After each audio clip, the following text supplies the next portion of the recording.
में रोज हिंदुओं की हत्या हो रही है। कुछ साल पहले तक 100% वहां हिंदू हुआ करते थे, स्थिति आज ये हो गई कि कन्वर्टेड हिंदू आके हिंदुओं को मार रहे हैं। ये कैसे रुकेगा? सठे साठम समाचरित, भय बिन होय न प्रीत, लोहा लोहे को काटता है। आप कानून का उपयोग करिए, इन मक्कारों, गद्दारों, देशद्रोहियों पे एनएसए लगाइए, यूएपीए लगाइए, वेजिंग वॉर लगाइए, देशद्रोह लगाइए, गैंगस्टर एक्ट लगाइए। ये जितने अराजकता फैला रहे हैं इनकी 100% नागरिक, इनकी संपत्ति जब्त करिए, इनकी नागरिकता खत्म करिए, इनको फांसी देना शुरू करिए, शांति आ जाएगी। और नहीं तो इनका मनोबल नहीं टूटेगा। जब तक मनोबल नहीं टूटेगा तब तक मणिपुर में शांति नहीं आएगी।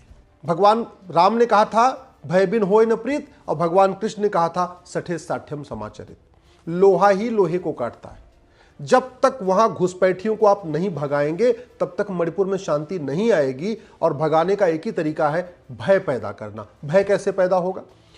आप मणिपुर में जो अराजकता फैला रहे हैं, जो इस तरीके से हिंदुओं को मार रहे हैं, उनके खिलाफ वेजिंग वॉर की धारा लगाइए। वेजिंग वॉर में फांसी तक का प्रावधान है। जो हमारी देश की एकता अखंडता के लिए खतरा, उससे निपटने के लिए कानून है यूएपीए। आप मणिपुर के घुसपैठियों पे, मणिपुर के जो है जिहादियों पे, मणिपुर में जो आतंकवादियों पे यूएपीए लगाना शुरू करिए। आप मणिपुर में शांति स्थापित करना चाहते हैं तो ये जितने भी ये वहां पे अराजकता फैला रहे हैं उनके खिलाफ देशद्रोह की धारा लगाइए। आप जितने भी वहां अराजकता फैला रहे हैं उनके खिलाफ गैंगस्टर एक्ट लगाइए। उनकी 100% संपत्ति जब्त करिए। केंद्र सरकार को लिखिए कि ऐसे गद्दारों की, देशद्रोहियों की नागरिकता खत्म करने का प्रावधान करें। घुसपैठ और धर्मांतरण हमारी राष्ट्र की सुरक्षा के लिए खतरा है, और जो राष्ट्र की सुरक्षा के लिए खतरा है उससे निपटने के लिए कानून है एनएसए। आप एनएसए लगाना शुरू करिए घुसपैठियों पे, मिशनरियों पे, जिहादियों पे। आप हर जिले में फास्ट ट्रैक कोर्ट बनाइए। और चूंकि इनके खिलाफ कोई गवाही नहीं देगा तो ये सबूत के अभाव में बरी हो जाएंगे, इसलिए ये जितने भी पकड़े जा रहे हैं इनका narco polygraph brain mapping test करिए। मैं केंद्र सरकार से भी निवेदन करता हूं, अलगाववादियों के, माओवादियों के, नक्सलियों के, जिहादियों के, आतंकवादियों के खिलाफ कोई गवाही नहीं देता और बाद में सबूत के अभाव में बरी हो जाते हैं। और फिर पूरी दुनिया में बदनामी होती है कि देखो सरकार ने 20 साल जेल में रखा है तो सबूत के अभाव में बरी हो गए। उससे पूरी दुनिया में बदनामी होती है और वो बरी इसलिए होते हैं इनके खिलाफ कोई डर के मारे गवाही नहीं देता। इसलिए मैं केंद्र सरकार से निवेदन करता हूं, तत्काल जो अपना भारतीय एविडेंस कोड बनाया आपने, साक्ष्य संहिता बनाई है, इसमें narco polygraph brain mapping test अनिवार्य करिए। आप सारे डीजीपीज को कहिए कि narco polygraph brain mapping mandatory करें, क्योंकि ऐसे खतरनाक लोगों के खिलाफ कोई गवाही नहीं देता। जो गैंगस्टर होते हैं, जो माफिया होते हैं, जो ड्रग स्मगलर होते हैं, जो मानव तस्करी करते हैं, जो आतंकवादी होते हैं, जो अलगाववादी होते हैं, जो जिहादी होते हैं, जो मिशनरी होते हैं, इनके खिलाफ डर के मारे कोई गवाही देता ही नहीं है। और जब देता नहीं है तो इनको सजा नहीं होती, और जब सजा नहीं होती तो ये कारोबार चलता रहता है। और आज की डेट में वहां पे जो कन्वर्टेड हिंदू हैं वो हिंदुओं को मार मार के भगा रहे।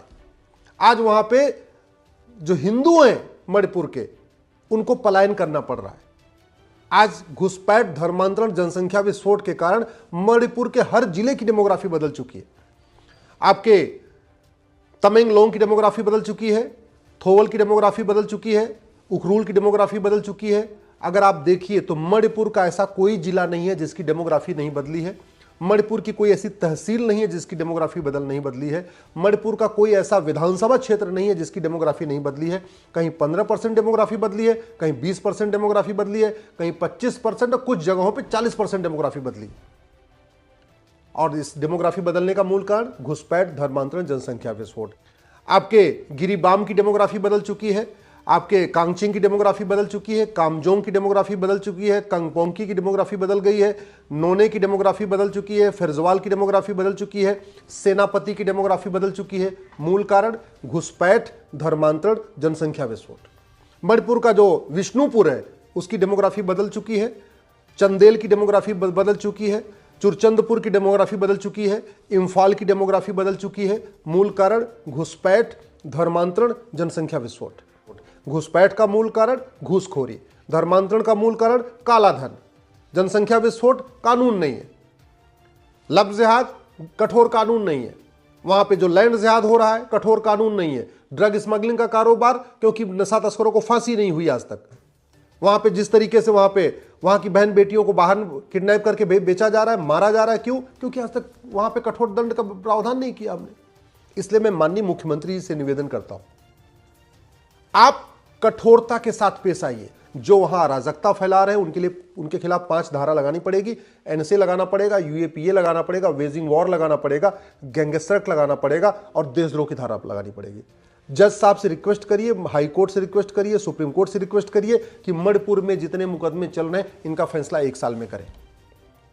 जब इनको सजा होनी शुरू होगी तब भय पैदा होगा। क्योंकि मणिपुर में कितने दिनों से अराजकता फैली हुई है, वहां नशा तस्कर बेखौफ अपना काम कर रहे हैं, वहां जो घुसपैठिए बेखौफ वहां अपना काम कर रहे हैं, वहां जो कन्वर्टेड हिंदू हैं लगातार हिंदुओं को मार रहे हैं और उनको सजा नहीं हो रही है, इसलिए उनका मनोबल बहुत बढ़ा हुआ है। वैसे मैं पहले कई बार कह चुका हूं, सारा का सारा जो कारोबार चलता है ये कैश में चलता है। अगर हमने 100 रुपए से बड़ी नोट बंद कर दिया होता तो पूरे देश में शांति आ गई होती।